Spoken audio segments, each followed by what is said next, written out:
Oh, happy Tuesday, kids. I've got about 15-20 minutes. So here we go. Let's see what we can do.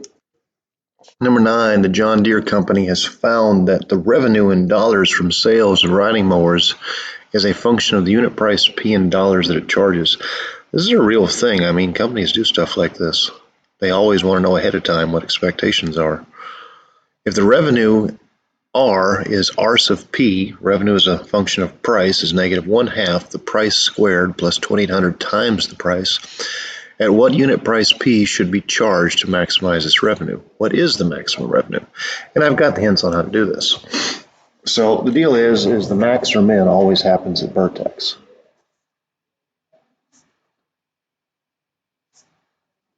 Always.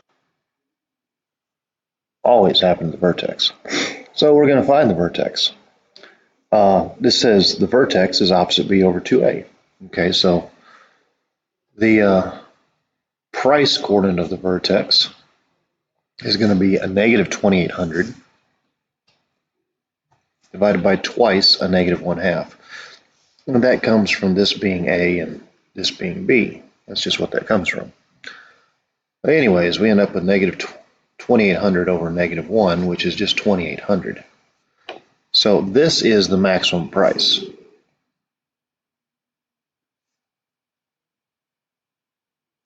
All right, so the maximum revenue happens when we plug it back in. So negative 1/2 of 2800 squared plus 2800 times 2800. That's a pretty big number. 303,920,000. That's maximum revenue for that particular model mower, probably. They'd probably, if they're Deere, that's nothing. They'd probably just not make that thing.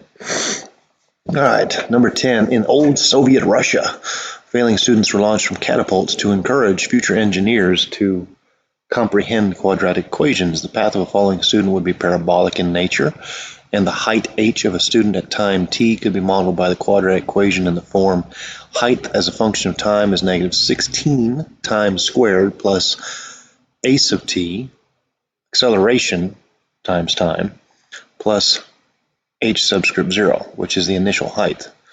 And it says right here, a is the initial acceleration, h0 is the initial height. Suppose a student launches from a height of 10 feet, with an initial acceleration upward of 196 feet per second.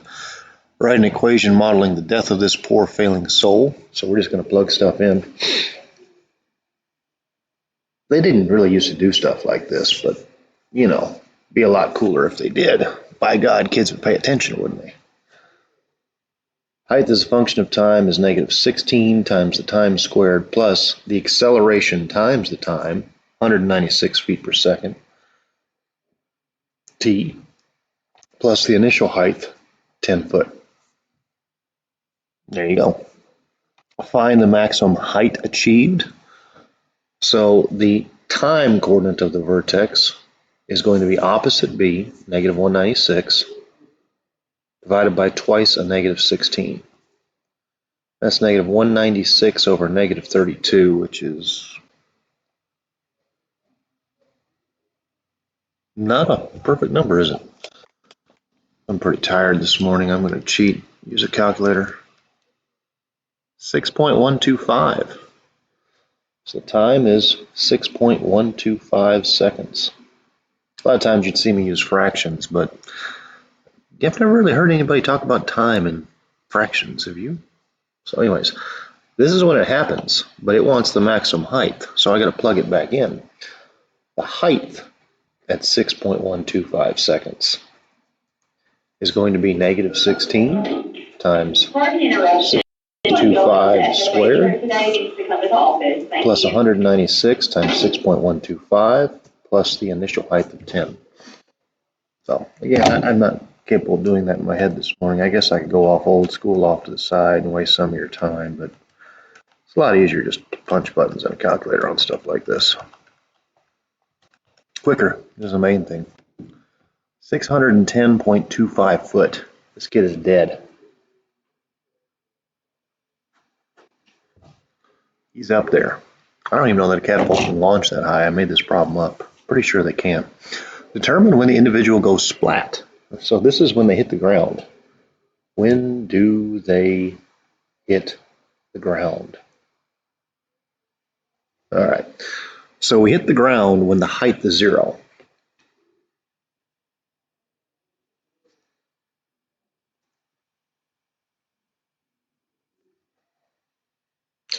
The Russians really are cruel. I don't know if you guys follow the Ukraine war, but the Russians fight wars by literally hurling people into bullets. They literally hope to exhaust the enemy's supply of bullets, and that's what they do.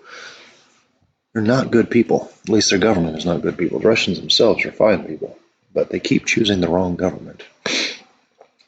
All right, so here's this thing. Normally, I would try to factor this. I would be very, very surprised if it factors. I probably intended for this thing to factor, but I doubt it does. So what I'm going to do is I'm going to use the quadratic formula. After I do a little manipulation, I notice that all these numbers are even, so I'm going to pull a 2. I'm actually going to pull a -2 because that makes that first term positive. What's that, 98? Seems reasonable. This is going to make my number smaller. Now my A value is 8. My B value is -98. And that should be a negative. And my C value is -5. And I'm going to use the quadratic formula, which is x equals -b plus or minus square root b squared minus 4ac all over 2a. I know that nobody wants to sing that, but that's how you remember it. All right, just plug some stuff in. Opposite b, we see an opposite b, so this would be positive 98 plus or minus square root of b squared, 98 squared. If you're going to square something, nobody cares about the sign. It's going to be positive. Minus 4 times a, which is 8, times c, which is -5, all over twice a, 2 times 8. And let's see what's in that radical. So inside this radical, we have 98 squared minus 4 times 8 times a -5, which is 9,764. So x is 98 plus or minus the square root of 9,764, and twice an 8 is a 16. I have no idea what the square root of 9764 is. It's a decimal. No surprise. Take that out third place. So x is 98 plus or minus 98.813, sitting over a 16. All right, so let's think about my two answers here. One of my answers is 98 plus this 98.813 over 16, or the other answer is 98 minus 98.813, sitting over 16. All right, so let's add the 98, divide by 16. There's one of my times. Time is about 12.3 seconds.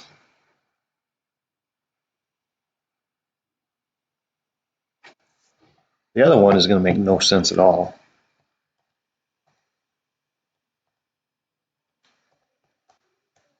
It's going to be negative. It's extraneous.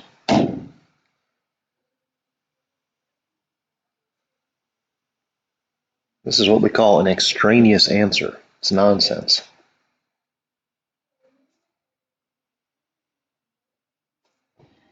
You may not have ever heard of the word extraneous. It's not become part of your vocabulary.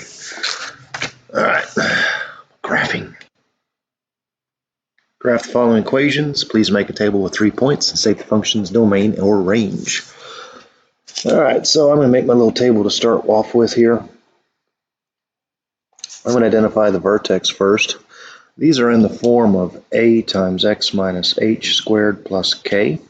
So my vertex has got to be at 2, 4. There's my vertex. And what do I want to plug in from here? I'm actually going to stick with something small. I'm not going to go too far away from it. A lot of times you want to plug in a 0, but it's actually easier just to stay 1 unit away from the vertex, because I can already kind of tell you what it's going to be. There's a pattern to this. Who knows if I'll remember to tell you this in class. Without doing any math, this ought to be 7, and this ought to be 7. But let's see what happens. 3 times 1 minus 2 squared plus 4. Well, that's going to be a negative 1. When I square it, I get 3, and then I add 4, I get 7. I told you. That's because this right here is your initial slope. Coming out of the origin, you have to rise 3 and run 1. That's what you have to do. So I knew it was going to be rise 3. Doesn't matter which direction you go either, it's parabola. And there we go. There's my key points. I have a vertex at 2, 4, and then at 1, 7, and then at 3, 7.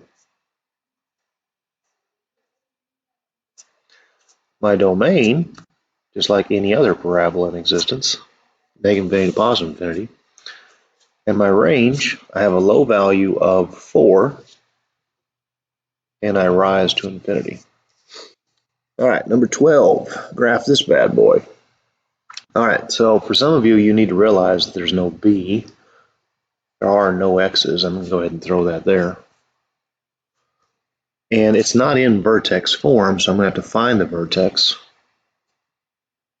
Remember, the vertex hk is going to be at negative b over 2a, comma, f of negative b over 2a. So we're going to find the x-coordinate, h in this case. It'd be 0 over twice a negative 2, which is going to be 0, because 0 divided by anything other than 0 is 0. The k-coordinate of the vertex happens when I plug a 0 back in. And if I plug a 0 back into this thing, it ought to return negative 4. So, time for my little table. I found the middle. It's at 0, negative 4. And then I just need 2 other points. I'm going to go back 1 and forward 1. I don't remember if you remember what I told you, but talking about this as initial slope, I should fall 2 to be 6. And check it, okay? Negative 2 times a negative 1 squared minus 4. By God, that's negative 6.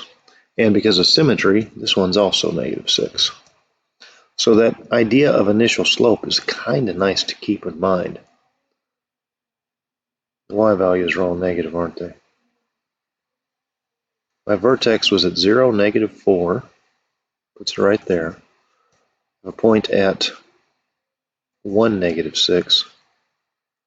And positive 1, negative 6. And I keep forgetting to draw in my line of symmetry.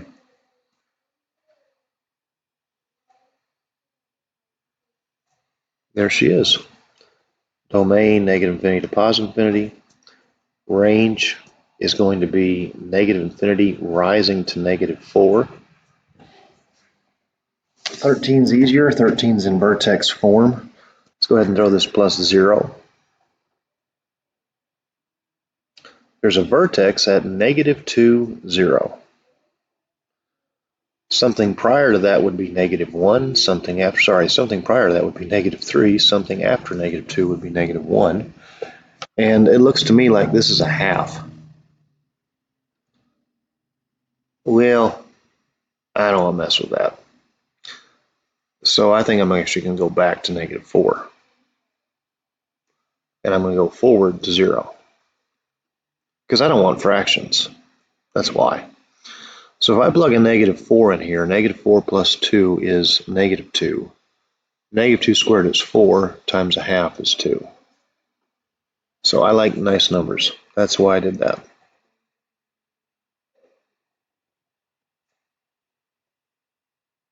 There's negative 2, 0. Through there is my line of symmetry. Negative 4, 2. And 0, 2. And there is my parabola. Yes, I missaid that on purpose. Domain, negative infinity to positive infinity. Range, looks like we have a low value of 0, and we have a high value of infinity. 14, more graphing. I need to stop pretty soon and get ready for class. X squared minus 4x plus 1. Let's find our vertex opposite b over twice a, which is 2.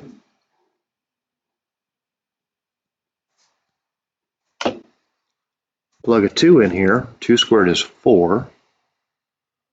4 times 2 is 8, so 4 minus 8 is negative 4. Add 1 is negative 3.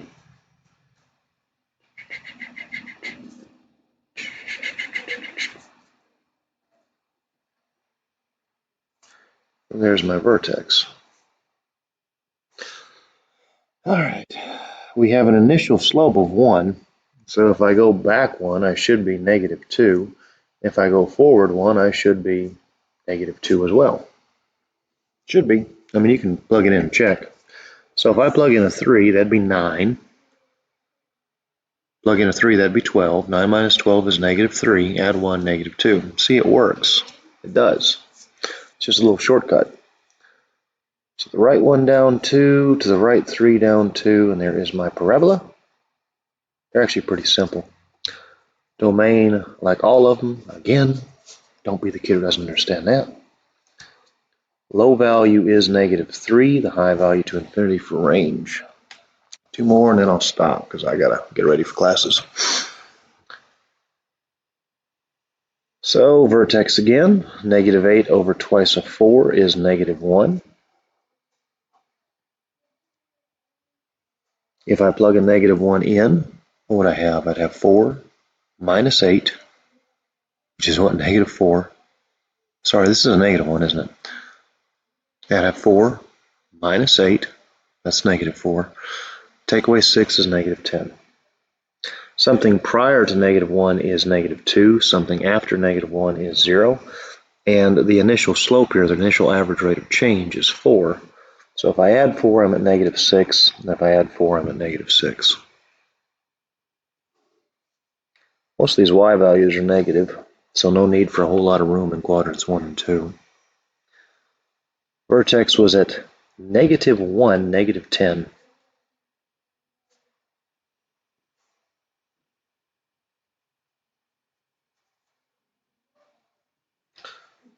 Negative 2, negative 6.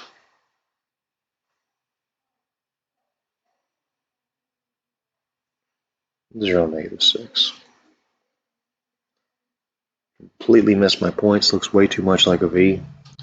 Whatever. Domain, negative infinity to positive infinity. Range, negative 10 to infinity. Bracket on that negative 10.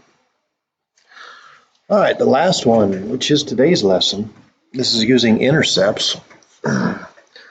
This thing has x-intercepts at 2x minus 4 equals 0 and x plus 2 equals 0. So if I add 4, 2x is 4, divide by 2x is 2. And if I subtract 2, it has x equals negative 2. So here's what I know so far. I know that I have an x-intercept at 2, and I have an x-intercept at negative 2. And by the way, I still want tables. That's just the way it is, kids. This is on the x-axis. Y has values of 0. That should be common sense, but it's not. Your vertex is in the middle. So what we do is we do negative 2 plus 2 over 2. We find the average. 0 over 2, 0. Pretty simple, straightforward on this one. Then we plug a 0 back in. If we put a 0 right here, we have negative 4. If we have a 0 right here, we have 2. Negative 4 times 2 is negative 8.